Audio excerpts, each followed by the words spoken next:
ರಾಜ್ಯಾದ್ಯಂತ ಇಂದಿನಿಂದ ಸರ್ಕಾರಿ ಶಾಲೆಗಳು ಆರಂಭವಾಗಿದ್ದು ಮೊದಲ ದಿನ ಶಾಲೆಗೆ ಬಂದ ಮಕ್ಕಳನ್ನು ಅದ್ದೂರಿಯಾಗಿ ಸ್ವಾಗತಿಸಲಾಯಿತು. ಗಡಿ ಜಿಲ್ಲೆ ಬೆಳಗಾವಿ ನಗರ ಸೇರಿದಂತೆ ಜಿಲ್ಲೆಯ ವಿವಿಧೆಡೆ ಸರ್ಕಾರಿ ಹಾಗೂ ಖಾಸಗಿ ಶಾಲೆಗಳನ್ನು ಇಂದು ತೆರೆಯಲಾಗಿದೆ.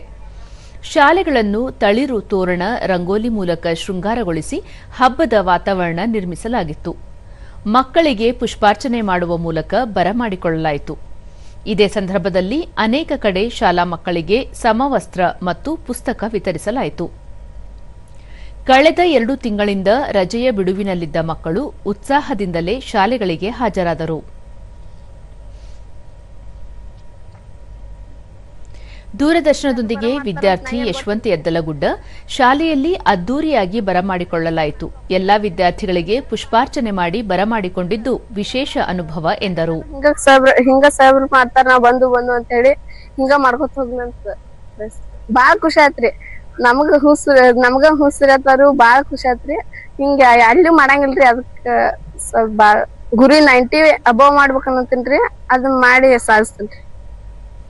ಬೆಳಗಾವಿಯ ಸರ್ದಾರ್ ಶಾಲೆಯ ಉಪ ಪ್ರಾಚಾರ್ಯ ಶಿವಶಂಕರ್ ಹಾದಿಮನಿ, ಇಂದಿನಿಂದ ಪ್ರಸಕ್ತ ಶೈಕ್ಷಣಿಕ ವರ್ಷದ ತರಗತಿಗಳು ಆರಂಭವಾಗಿದ್ದು ವಿದ್ಯಾರ್ಥಿಗಳನ್ನು ಅದ್ದೂರಿಯಾಗಿ ಬರಮಾಡಿಕೊಳ್ಳಲಾಗಿದೆ.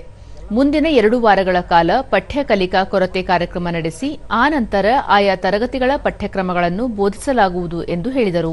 ಬಂದಿದ್ದಾರು ಮಕ್ಕಳಿಗೆ ಪಠ್ಯ ಪುಸ್ತಕವನ್ನು ಕೊಡ್ತೀವಿ, ಯೂನಿಫಾರ್ಮ್ ಅನ್ನು ವಿತರಣೆ ಮಾಡ್ತೀವಿ. ಆಮೇಲೆ 2 ಅವಧಿ ಆದ್ಮೇಲೆ ನಾವು ಯಥಾ ರೀತಿಯಾಗಿ ಶೈಕ್ಷಣಿಕ ಚಟುವಟಿಕೆಗಳನ್ನು ಚಾಲೂ ಮಾಡ್ತೀವಿ.